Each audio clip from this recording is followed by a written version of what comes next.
Salut, Ndiomo Yannick pour le cours de programmation web avancée. Alors, nous allons travailler sur une application en Java EE. Nous allons commencer par créer notre diagramme de classe, comme vous pouvez le constater. L'application va porter sur la réservation des taxis. Ok, on va appeler ça taxi online. Ok. Alors, pour notre diagramme de classe, nous avons les différentes classes, comme vous pouvez le constater là. Nous allons générer le modèle physique de données relationnelles. Ensuite, le script de la base de données. Ce dernier sera importé dans notre base de données PostgreSQL à partir de notre client PG admin 3 et 4. Ok, notre base de données créée, nous allons créer notre application web à partir de NetBeans. C'est ce que nous avons décidé de commun accord. Alors, ensuite, nous allons héberger notre application, ou alors si vous voulez, nous allons utiliser comme serveur d'application Glassfish. Ok. Alors, ça va nous permettre de voir comment, de bout en bout et à partir des tutos vidéo, comment mettre sur pied une application Java EE. Sans plus tarder, nous allons commencer. Nous avons le diagramme. Je vais vous remettre le fichier SQL de cette base de données, mais là, quand même, je vais montrer ce que j'avais déjà fait en programmation orientée objet avancé, comment générer le script de la base de données. Nous allons cliquer sur Outils, générer un modèle physique de données. OK. Alors ici, nous allons choisir générer. Nous allons mettre ici taxi online GL. OK. On va me changer le code ici pour mettre GL. Ça, ce n'est que pour le script. Nous allons laisser ici PostgreSQL 8. Appliquer. Puis OK. Nous avons ici sans erreur, sans avertissement, le modèle physique de données relationnelles avec nos différentes tables. Nous allons rapidement générer la base de données, LGBT, générer la base de données. Nous allons choisir le répertoire. Moi, je vais mettre ça dans programmation web. Je vais mettre ça dans programmation web. Programmation web. DC. Voilà. Ici, traction online, GL, SQL. Au niveau des options, ici, je vais décocher. OK. On avait déjà vu ça, mais je vais reprendre, je vais décocher là. Ici, je vais cliquer sur table et colonne. On va décocher ensemble script de début, script de fin, suppression de table, commentaire. Vous savez tous pourquoi, parce qu'on a fait ça en programmation orientée et avancée. Suppression d'index, voilà. À ce niveau, du format, on va appliquer. Au niveau du format, évidemment, ça minuscule. Vous changez ici pour mettre UTF-8. Puis, OK. Là, on a généré notre fichier SQL. OK. On va fermer. On va rapidement aller dans notre dossier. On a le fichier SQL là. On va modifier rapidement les identifiants. Primer le type pour mettre en serial. Vous savez tous pour quelle raison. OK. Alors, on a ici admin qui va mettre serial ici. Car serial.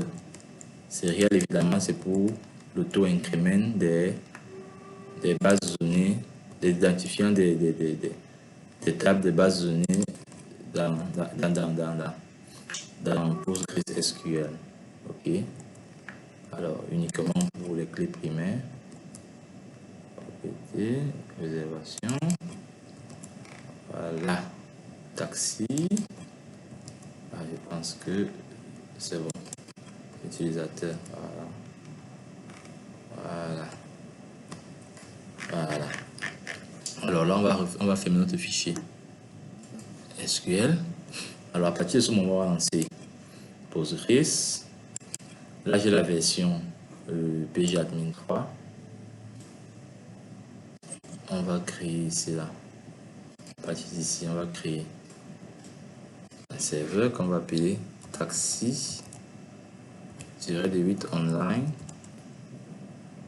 OK. Online GL.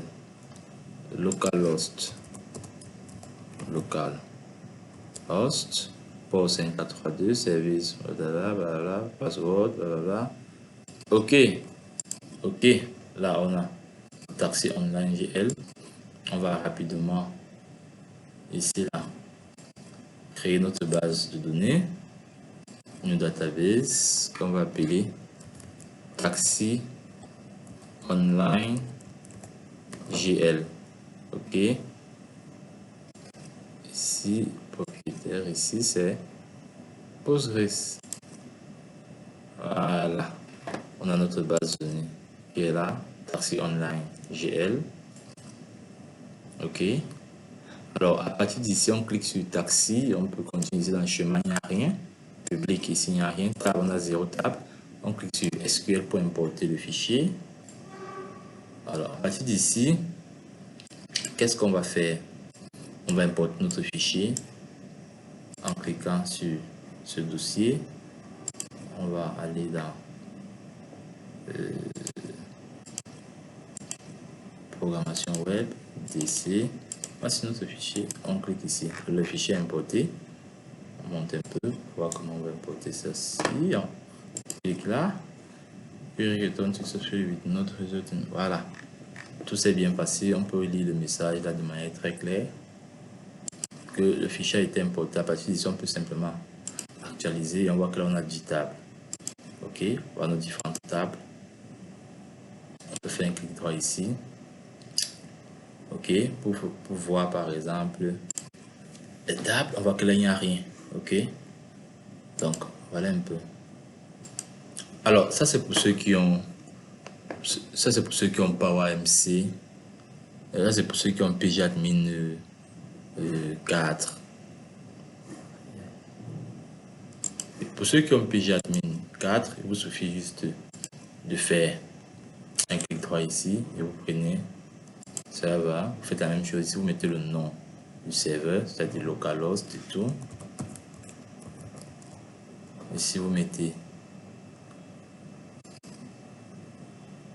pardon, excusez-moi, ici c'est taxi online GL et ici vous mettez local host. Ok, même chose et vous validez. Là j'ai pas envie de valider, mais là si vous validez comme ça et vous importez de la même façon, vous créez une autre base de données.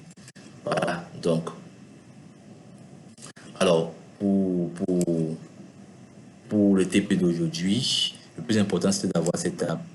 Alors pour le prochain cours, nous allons travailler avec NetBeans et nous allons voir comment continuer la suite de notre projet. Donc, je vous envoie le fichier SQL, vous importez tous et vous me faites des captures d'écran pour qu'on puisse avancer ensemble. Merci.